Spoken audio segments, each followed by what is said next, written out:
Friends நம்ம இப்போ எங்க வந்திருக்கோம்னா நம்ம உடம்படி பஸ் ஸ்டாண்டுக்கு பின்னாடி பஸ்ஸா லாட்ஜ்னு ஒரு லாட்ஜ் இருக்கு. நான் ஏசி ஏசியும் இருக்கு. வாங்க ரூமா பார்ப்போம் எப்படி இருக்கு. வாங்க. பாத்தீங்களா இப்போ 2 பேர் படுத்துக்கலாம். பெட்டு ஏசிலாம் இருக்கு பாருங்க. ஏசி இதான் ஏசி ரூமு. 2 ஃபேனும் இருக்கு. வேற டைனிங் டேபிள் உட்காந்து சாப்பிட்டுக்கலாம். எல்லாமே வாஷ் பேஷன் பண்ணிக்கலாம். எல்லாமே இருக்கு. டிவி இருக்கு பாருங்க. உட்காந்து டிவி கூட பார்த்துக்கலாம்.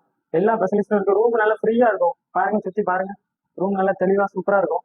இங்க பாருங்க பெட்டு 2 பேர் படுத்துக்கலாம் சூப்பரா.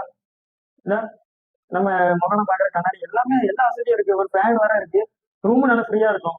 உள்ளே பாத்ரூம் இருக்கு. 2 அட்டாச்சா பாத்ரூம் வச்சிருக்காங்க பாருங்க. பாத்ரூமும் இருக்கு. எல்லா ஃபெசிலிட்டிஸும் இருக்கு. ரெண்டும் ஒரே ரூமா அட்டாச்சா தான் இருக்கு. பாருங்க எவ்வளவு அளவுக்கு பெரிய ரூமா இருக்கு.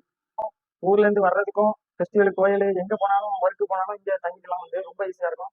பஸ் வசதி இருக்கு. வேற குலச கோயில் பக்கத்துல தான் இருக்கு. ஒரு 5 கிலோமீட்டர் பக்கத்துல தான். மணப்பாடும் பக்கத்துல தான் இருக்கு. எல்லாமே ரவுண்டிங் பக்கத்துல தான். அதனால இங்க லாட்ஜ் எடுத்தா உங்களுக்கு ரொம்ப ஈஸியா இருக்கும். நான் ஏசியும் இருக்கு, ஏசியும் இருக்கு. பஸ் வசதி எல்லாமே இருக்கும். இங்கே இருந்து பஸ் ஏறிக்கலாம். லாட்ஜ்ல தங்கிட்டு ஈஸியா இருக்கும் உங்களுக்கு. பஸ் ஏறி போறதுக்கு வர்றதுக்கு எல்லாமே கரெக்டா இருக்கும் உங்களுக்கு. பஸ் லாட்ஜை பத்தி உள்ள டீடைல்ஸ் எல்லாம் சொன்னேன். என்னென்ன ரூம்லாம் இருக்குன்னு சொன்னல. பஸ் லாட்ஜ் நம்ம பஸ் ஸ்டாண்டு பேக் சைடு, உடம்படி பஸ் ஸ்டாண்டு பேக் சைடு தான் இருக்கு. பாருங்க இதான் பஸ் லாட்ஜ். பஸ் ஸ்டாண்டு பக்கத்துல தான் இருக்கு. ரூம் புக் பண்ணணும் அப்படிங்கன்னா அவங்க நம்பரு கீழே கொடுத்தேன், மென்ஷன் பண்றேன் வீடியோல. கான்டாக்ட் பண்ணிக்கோங்க.